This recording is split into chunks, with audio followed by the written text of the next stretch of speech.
Assalomu alaykum hurmatli Nurli Craft playerlari va Nurli Craft donatorlari. Bugun sizlarga Nurli Craft donat botidagi yangiliklarni aytib o'taman. O'tgan safargi donat sistemasi haqida bo'lgan videoda boshqa botda aytgan edim. Hozir botimizda nomlar o'zgargan. Mana Nurli Craft bot, buni descriptionda ham qoldiraman. Shu videoning descriptionda ham bemalol botga kirib olishingiz mumkin. Yoki shunchaki brauzerga donate.nurlicraft.uz deb yozsangiz ham mana botimiz kelib chiqadi. Bu oson. Endi biza botimizda qanaqa qilib foydalanishni, yangi botimizda qanaqa foydalanishni va qanday qilib donatni olishni o'rganamiz. Birinchi o'rinda men mana boshqa linkdan kira olganman va serverga kira olamiz. Serverga birga kirganimizdan keyin bu yerda mana qo'limizga bunaqa narsa beradi. Mana bu yoqqa o'tib bu yoqqa qaytib olamiz va bu yoqda asosiy narsa bu ancha botlardan himoya qilish. Shunday paytda yozilgan narsani kiritamiz, yozilgan sonlarni mana bo'lmadi qayta ulaning deydi, chiqarib oladi serverdan va qaytadan kiramiz serverga. Mana serverga kirib olganimizdan keyin mana bu yerda yana bitta ancha botimiz bor. Bunda mana I'm not bot degan joyga bosamiz. Mana bo'ldi, bu yerda esa yozib qo'yilgandek, mana bunday serverga chiqib chatga bosib login qiling yoki mana register orqali parolingizni yozishingiz mumkin. Xuddi shunday mana yozib olamiz. Mana register test user misol uchun mana kirib oldik. Serverga kirib oldik. Mana serverimiz. Endi kelinglar, men bitta rejimga o'tib olaman endi.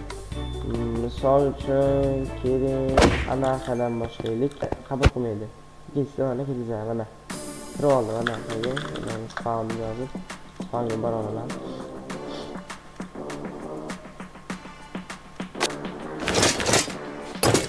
Endi donat botimizga kelsak, donat botimizda yangiliklar asosiy to'lov tizimlarida bo'ldi. Yangicha to'lov tizimlarini qo'shildik. Mana buni xatda turaveraylik. Endi botda kattaroq qildik mana. Biz asosiy yangiliklarimiz botda to'lov tizimlarimiz o'zgardi. Mana yangi to'lov tizimlarimizni qo'shdik va to'lov tizimlarimizdagi xatoliklar va to'lovlarda bo'ladigan kechikishlar hammasini bartaraf qildik. Endilikda bizda yangi to'lov tizimimiz bor. Buni Verify va administrator orqali ham to'lov qilish mumkin. Oldin faqatgina karta orqali tezkor to'lov qilish mumkin edi. Hozir endi admin orqali ham va Verify orqali ham to'lov qilishingiz mumkin. Keling, birinchi o'rinda tezkor to'lov tizimini ko'rsatib o'taman. Tezkor to'lov tizimida siz karta orqali, Humo kartasi orqali va Uzcard kartasi orqali to'lov qilishingiz mumkin. Bu juda ham oson. Shunday kirasiz, mana qancha balansingizni qanchaga to'ldirmoqchiligingizni kiritasiz. Misol uchun men mana 1300 so'mga to'ldirmoqchiman balansimni. Mana 1300 so'mni yozdim va mana shunaqa mana messenjer to'lov yaratildi. Mana to'lov ID'si, mana shu agar to'lovda qanday xatoliklar bo'lsa, mana shu ID orqali adminga murojaat qilsangiz hal qilib beradi muammolaringizni. Endi men buni to'lov qilishni jarayoni menga shart emas. Xohlagan ilovangizni Hotspot yoki Payme farqi yo'q. To'g'ri kelgan ilovadan bemalol to'lov qilishingiz mumkin. Bu qiyin ish emas to'lov qilish. To'lov qiladigan ilovalar ekranni kuzatib turadigan programmalarni bloklagan uchun men hozir telefonimda ekrandagi ilovalarni qanday to'lov qilish jarayonlarini ko'rsata olmayapman. Men hozir sizga to'lov qilaman. Misol uchun mana shu donat uchun mana 1300 so'm deylik, mana o'tkazamiz mana. Va mana 1300 so'm to'lov qilindi. Mana o'sha kartaning amaliyoti haqida ma'lumotlar ham keldi bu yerda. Endi keling, bularni yopib turamizda. Bu yerda mana to'lovni tekshirishga bosamiz va biroz kutib turamiz. Mana to'lov tasdiqlandi. Mana shu sum qo'shildi. Tezkor, qiyin emas, osongina mana balansga qo'shildi. Mana bu yerda oldingi balansimiz ko'rsatgan 18000 so'm bor. Bu yerda mana 19800 so'm pulimiz bor. Endi keyingi to'lov tizimini o'tkazaman. Bu admin orqali to'lov qilish.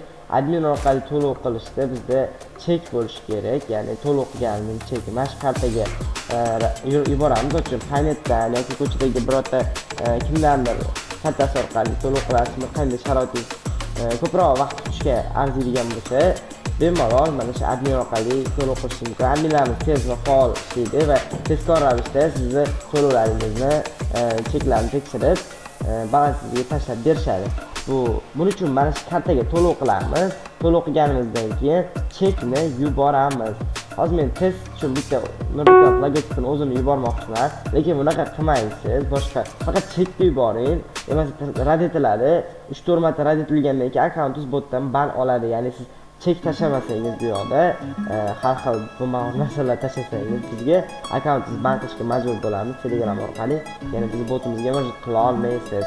Shuning uchun iltimos sizlardan bizga faqatgina bu yerda chek yuboring. Mana bu test uchun ko'rsatyapman, lekin bunaqa qilishni tavsiya qilmayman sizga. Mana yubordim.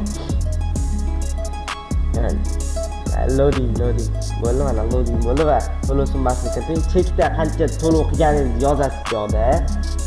Mana misol uchun bu yoqda men to'lov qilganman deylik. Mana 30 ming to'lov qilganman deylik. Mana 30 ming so'm to'lov qilganman. Mana chek qabul qilindi. To'lov summasi mana 30 ming. Admin tekshiradi, tasdiqlaydi. Adminlar tekshirib tasdiqlagandan keyin bu yoqda ko'rinadi. Hozir men tasdiqlab olaman. Admin panelga kirib, admin panelimizga mana cheklar bo'limidan mana bizni chekimizni ko'raman. Mana chekimiz va tasdiqlayman. Tasdiqlandi. Endi mana tasdiqlangandan keyin mana balans tekshirish boshlanadi. Mana o'zimizda 9 ming so'm balansimizga qabul qilindi. Endi 3-to'lov tizimimizni ko'rsatib o'taman. 3-to'lov tizimimiz Mirpay orqali bo'ladi. Mirpayni bosamiz va qancha to'lov qilishimizni ko'ramiz. Buning uchun men 1000 yana 1200 so'm qilay. 1100 so'm qilay ana. Baxil bo'lib qolmasin. Va mana shunaqa chiqadi va bu yerda to'lov qilish tugmachasi, to'lov tekshirish bor. Avval to'lov qilamiz, to'lov qilishni bosamiz, openni bosamiz mana. Openni bosganimizdan keyin bu yerda karta raqamimiz, qolgan ma'lumotlarni kiritib o'tamiz. Bu joyda karta ma'lumotlarini kiritish kerak. Karta ma'lumotlarini kiritib o'tib, bemalol to'lov qilsak bo'ladi. Keling, men o'zim ma'lumotlarimni kiritib o'taman bu yerda. Knopkasini bosamiz va bizni mana SMS xabarnoma boradi telefonimizga. Telefonimizda ehtiyot bo'lish kerakligi haqida aytiladi, lekin buni ehtiyot bo'lish uchun muhim emas, chunki boshqa to'lov tizimlarida shunaqa holatlar bo'ladi. Bu hech qanday klik yoki ilovalar orqali to'lov bo'lmayapti, sayt orqali bo'lgani uchun sizdan shunaqa xabar kelishi mumkin. Ehtiyot bo'ling, bu har xil firibgarlar bo'lishi mumkin deydi, lekin firibgarlik emas bu, o'sha Mirpayning o'zini to'lov tizimi. Mana bu yerda yozilgani shu Mirpay o'zi orqali yechilyapti siz kartangizdan deydi. Hammasini tushuntirib o'tadi va bu yerda endi kelgan kodni kiritamiz telefonimizga. Mana va tasdiqlashni bosamiz. Mana ko'rdingiz, mana kartamdan yechildi. Mana yechilgandan keyin mana bu yerda mana ma'lumotlar ham kelib chiqdi. Ko'rishingiz mumkin. Bo'ldi, endi botga qaytamiz. Botga qaytib, to'lovni tekshirish knopkasini bosamiz. To'lov tekshirilmoqda va mana to'lov muvaffaqiyatli tasdiqlandi. Mana balansingizga qabul qilindi. Mana joriy balans shuncha so'm deyiladi. Mana bo'ldi, 3 to'lov tizimimiz bo'ldi, muammosi yo'q. To'lov tizimlarimizda muammo yo'q. Endi keling rang yoki boshqa sotib olamiz. Keling bugun qaysi biriga dana sotib olamiz. Keling mana box super rejimimizga dana sotib olsak. Box super rejimimizga kirib oldik va mana box superni tanladim. Ranglar bizni pulimiz yetadigan rang tanlaymiz. Misol uchun bu yerda mana 36 mingga M rang bor ekan va nikimizni yozamiz. Donatchi bola mana. Va tasdiqlayman. Va bizda MP rang tayyor. Mana ko'rishingiz mumkin, MP rangini olib bo'ldim va endi maza qilib o'ynashim mumkin. Videoni ko'rganingiz uchun hammaga rahmat. Davlat botimizda yangiliklar shulardan iborat edi. Agar qandaydir muammolar bo'lsa, yordam knopkasini bosgan holatda mana Deploy 11 adminimizga yozishingiz mumkin. Hammaga rahmat.